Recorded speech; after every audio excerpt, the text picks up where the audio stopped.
Imagine earning $120,000 a year, but still being broke. No savings, no peace, no security. Just one small emergency away from disaster. This is the story of Jason, a 35-year-old American who learned money the hard way. Jason lived in Phoenix, Arizona. He worked in tech, designing software for a mid-sized company. On paper, he was winning a six-figure salary, a modern two-bedroom apartment in a good neighborhood, a brand new car that he had financed. His weekends were full of restaurants, movies, and occasional trips. From the outside, Jason looked rich. Social media pictures, weekend trips, new gadgets, everything screamed success. But behind closed doors, he was drowning. Every month, his bank balance would hit zero, sometimes negative. Even with $120,000 a year, Jason could not save a single dollar consistently. The problem started small. When he got a raise, he celebrated by upgrading his lifestyle. He moved from a one-bedroom apartment to a two-bedroom apartment with a pool. He bought a newer car with monthly payments over $600. He upgraded his phone, bought new clothes, and dined out almost every day. Every little treat added up. And then came the credit cards. Jason had 5 of them, each with different interest rates.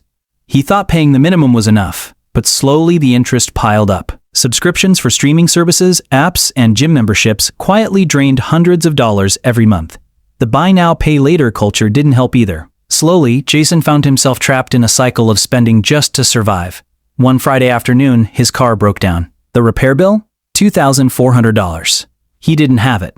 A man making $120,000 a year could not afford a $2,400 emergency. That was the moment reality hit him. "I'm not rich," he whispered to himself.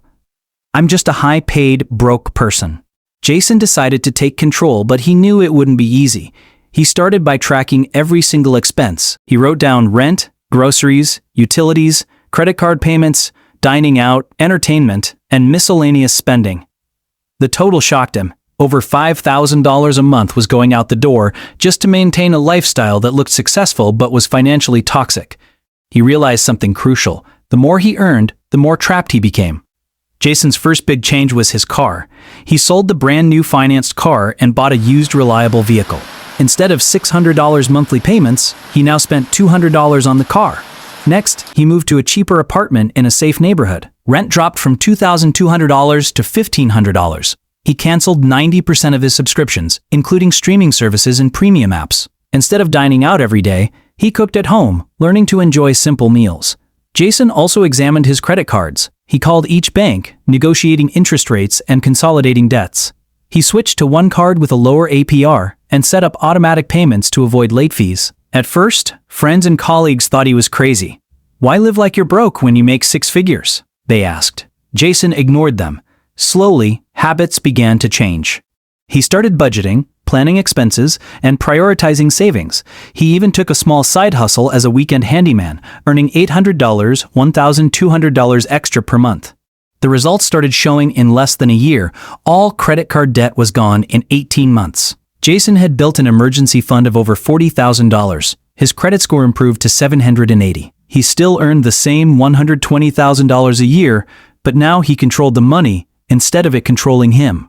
Jason's story illustrates a hard truth about wealth. It is not about how much you earn. It is about how you manage what you have. Most Americans are not poor. They are overspent.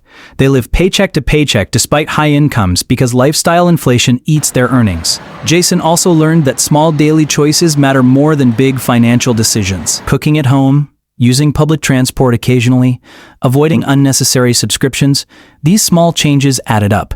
He started visualizing his financial future. Every month, he set aside money for long-term goals: retirement, travel, emergency savings, investments. By 2025, Jason was not only debt-free, but also financially confident. He could handle emergencies without panic. He could plan vacations without guilt. He had control and peace of mind. This story is a lesson for Americans and anyone watching. You don't become rich by earning more. You become rich by needing less and managing wisely. A high salary without discipline leads to stress and financial insecurity.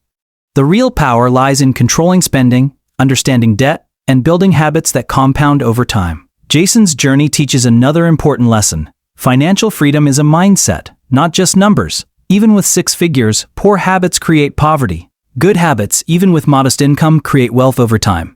If you take one thing from Jason's story, let it be this: Stop living to impress others. Start living to control your life. If this story opened your eyes about money, subscribe for more real American finance stories, because the truth about money is never taught in school.